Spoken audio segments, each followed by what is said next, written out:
ዕለት ተዕለት የሚነደው እሳት በመካከለኛው ምስራቅ መጠኑ እየጨመረ መጥቷል። ከጦር መሠረተ ልማቶች ወደ ፋብሪካዎች የተዘዋወሩት ጥቃቶች ዓለምን ክፉኛ እያስደነገጡ ይገኛሉ። በገልፍ ሀገራት የሚገኙ የአልሙኒየም ፋብሪካዎች ሳይቀሩ በኢራን ድሮኖች እየተመቱ እየነደዱ ይገኛሉ። እስከ 10 በመቶ የሚሆነውን የዓለምን የአልሙኒየም ምርት የሚያቀርቡት የገልፍ ሀገራት በኢራን ጥቃት ተመቱ ማለት ደግሞ ጦሱ ለዓለም ይተርፋል እየተባለ ይገኛል። ኢራን አጠናክራ ጥቃቷን የቀጠለች ሲሆን ሚሳኤሎቿ ተመቱባት፣ ድሮኖቿ አለቁባት ቢባልም አሁንም ጥቃቷን መሰንዘሯን ቀጥላለች።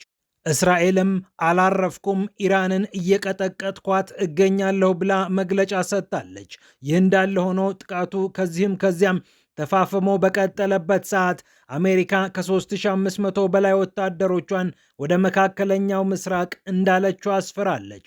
ትሪፖሊ የተባለችው መርከብም እነዚህን ወታደሮች ይዛ እንደተጓዘች ነው የተነገረው። ከወደ ኢራን በኩል ደግሞ ስለ አሜሪካ ይህ ተነግሯል። አሜሪካ በአደባባይ ስለ ንግግር ታወራናለች፣ በሚስጥር ግን ልትወረን ተዘጋጅታለች እያለች ነው ሀገረ ኢራን።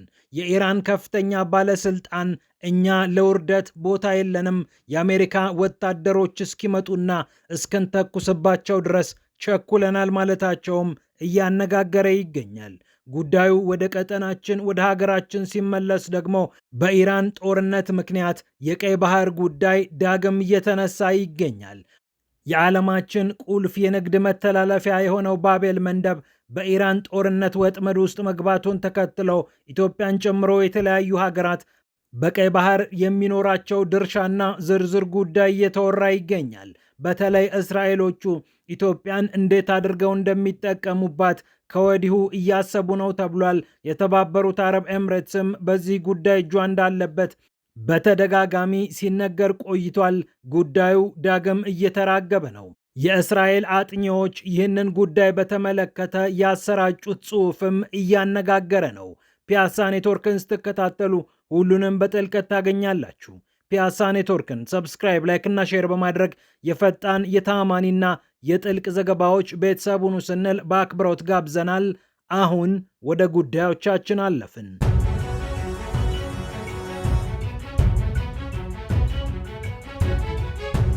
እሳቱ አሁንም እየነደደ ይገኛል። መካከለኛው ምስራቅ ከጦር መሠረተ ልማትን ባሻገር ፋብሪካዎቹን እያስወደመ መጥቷል። ኢራን ተጠቃሁ ብላ የወሰደችው አጸፋም ብዙዎችን አስገርሟል። የኤምሬትስንና የባህሬንን የአልሙኒየም ፋብሪካዎች ያነደደችው ኢራን እኔም ተመትቻለሁ፣ እናንተም ይድረሳችሁ ቅመሱት ስትል ነው ጥቃቱን ያወጀችው። ኢራን ደግሞ ስለ አሜሪካ እንዲህ ብላለች። አሜሪካ በአደባባይ የምትናገረው ሌላ፣ በሚስጥር የምትሰራው ሌላ ነው ስትል ነው ኢራን በከፍተኛ ባለስልጣኑ አማካኝነት የተናገረችው። የሀገሪቱ ምክር ቤት አፈ ጉባኤ የሆኑት መሐመድ ባግር ጋሊባፍ አነጋጋሪው ሰው ናቸው።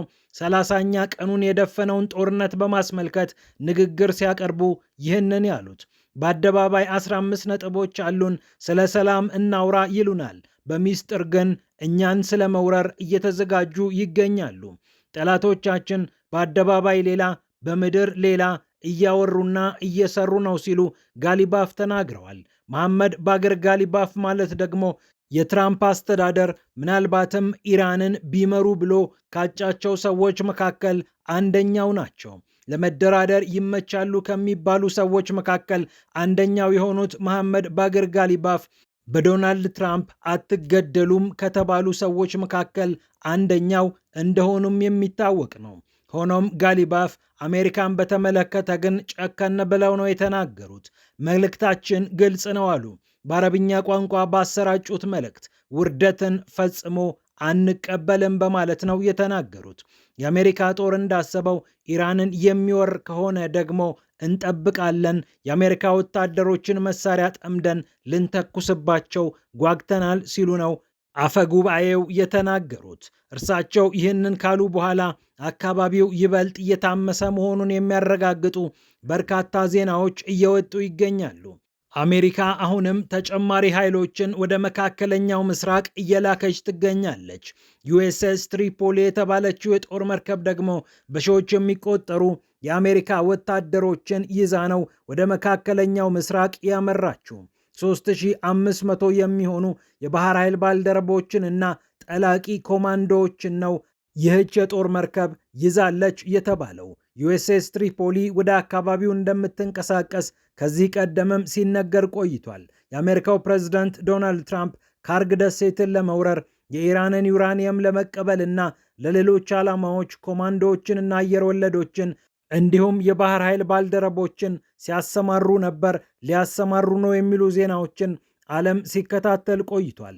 ይህ እንደተጠበቀ ሆኖ ውጥረቱን ለማርገብ ዲፕሎማሲያዊ ተግባራት እዚህም እዚያም እየታዩ ይገኛሉ።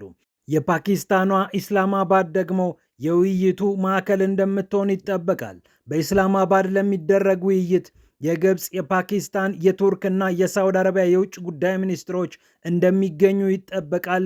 ከእሁድ ጀምሮ እስከ ሰኞ ውይይቱ እንደሚዘልቅ ነው የተነገረው።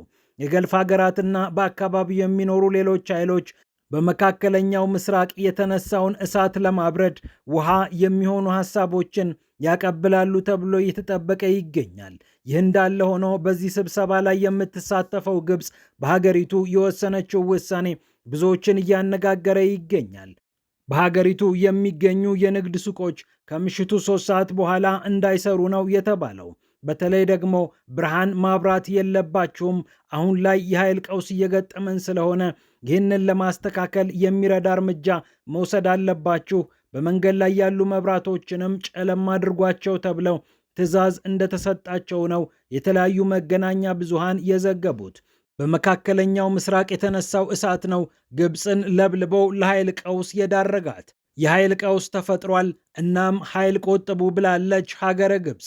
ቢቢሲ ያጋራቸው የተለያዩ ምስሎች እንደሚጠቁሙት ከተማይቱ በጨለማ ተሞልታለች። የንግድ ሱቆችም ብርሃን አጥተው ተስተውለዋል።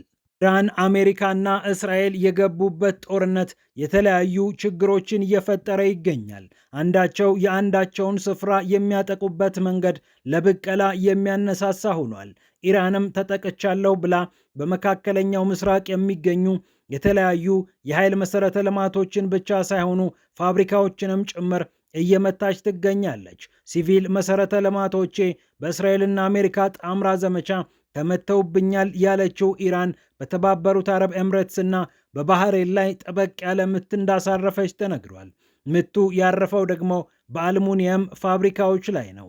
የመካከለኛው ምስራቅ በተለይም የገልፍ ሀገራት ማለት ለአልሙኒየም ምርት እጅግ ቁልፍ የሚባሉ ናቸው።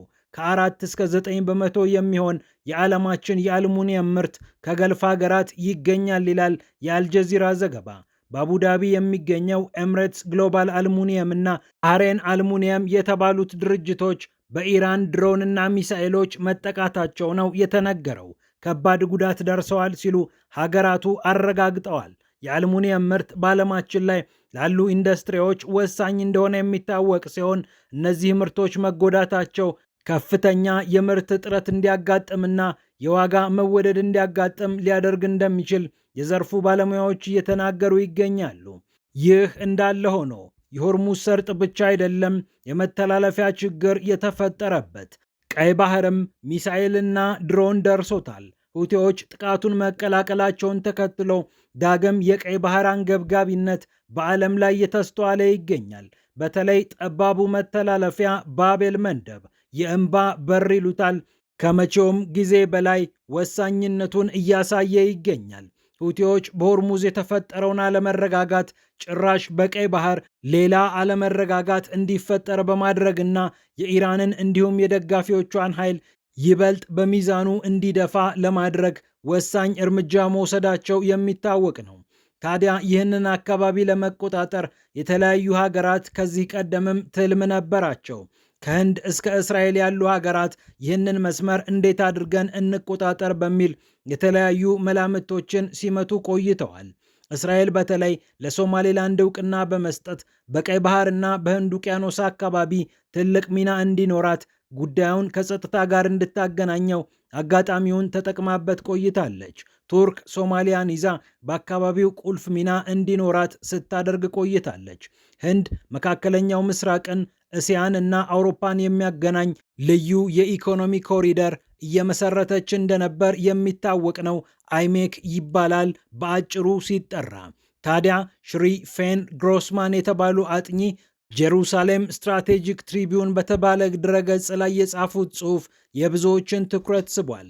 ህንድና ቻይናን የመሳሰሉ የእስያ ሀገራት አካባቢውን ለመቆጣጠር ከባድ እንቅስቃሴ እያደረጉ እንደሆነ ግልጽ ነው። ቻይናም በተመሳሳይ የተለያዩ የመሰረተ ልማት ግንባታዎችን በዚህ አካባቢ ለማድረግና ለማስተሳሰር ጥረት እያደረገች እንደሆነ ይታወቃል። ቱርክም የአካባቢው ሀገራት ላይ በጸጥታም በኢንቨስትመንትም ተሰማርታለች። የገልፍ ሀገራት በአፍሪካና በቀጠናው ከባድ የሚባሉ ኢንቨስትመንቶች ውስጥ ገብተዋል። ታዲያ ይህ አካባቢ የበለጠ ሰላም ሆኖ እንዲቀጥል ከተለያዩ አጋሮች ጋር መስራት አለብን ብለው እስራኤሎች ካመኑ ቆይተዋል። ከህንድ ጋር ከተባበሩት አረብ ኤምሬትስ ጋር ከደረሱበት ስምምነት በተጨማሪ እንደ ኢትዮጵያ ያሉ ሀገራትም በዚህ ረገድ ከፍተኛ ሚና እንደሚጫወቱ አጥኚዋ ያነሳሉ። የአፍሪካንና የእስራኤል ጉዳዮችን በማጥናት የሚታወቁትና ለእስራኤል መንግስት የተለያዩ የፖሊሲ ግብዓቶችን የሚሰጥ ተቋም ውስጥ የሚሰሩት ሽሪ ፌን ግሮስማን የእስራኤል አፍሪካ ኢንስቲትዩት ዋና ስራ አስፈጻሚ ናቸው። እንደ እርሳቸው አይነት ሰዎች እንዲህ አይነት ጽሑፍ ጻፉ ማለት ደግሞ የእስራኤል ፖለቲከኞች በሚገባ ያነቡታልና ጉዳዩ የበለጠ ትኩረት እንደሚያገኝ የሚታወቅ ነው። እስራኤል በዚህ አካባቢ መገኘት አለብኝ ብላ የወሰነችው በሶማሌላንድም የጦር ሰፈር ሊኖረኝ ይገባል ብላ እያሰበች የምትገኘው ከሁቲዎች የሚመጣ ጥቃት አለብኝ ብላ ነው። ሁቲዎችን በተወሰነ ደረጃ እርምጃ ብትወስድባቸውም ገና አንጀቱ አልራሰም። የባሊስቲክ ሚሳኤል አቅማቸውን እና የድሮን መተኮስ አቅማቸውን ለማዳከም እንዲህ አይነት ቦታ ላይ የጦር ቤዝ መገንባት ያስፈልጋል ብላ እስራኤል ታምናለች። በዚህም ምክንያት ሶማሌላንድ ራሷ የጦር ቤዝ ልስጥሽ ወይ ብላ እስከ መጠየቅ ነው የደረሰችው። ሶማሌላንድ ለእስራኤል ብቻ ሳይሆን ለአሜሪካም የጦር ቤዝ ለመስጠት ፍላጎት እንዳሳየች ከዚህ ቀደም ሲነሳ ነበር። ታዲያ በዚህ መጓተት ውስጥ ኢትዮጵያ ቁልፍ ሚና እንደሚኖራት ይጠበቃል። የቀጠናውን ጉዳይ እናውቃለን የሚሉ ሁሉ ይህንን በሚገባ እያነሱ ናቸው። ይህ ማለት ግን ነገሮች አልጋ ባልጋ ይሆናሉ ማለት አይደለም።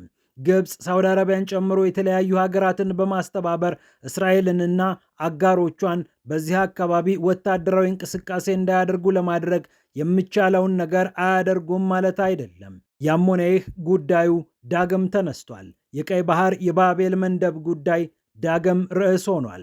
ፒያሳ ኔትወርክን ስትከታተሉ ስለቆያችሁ ክብረት ይስጥልን ብለናል።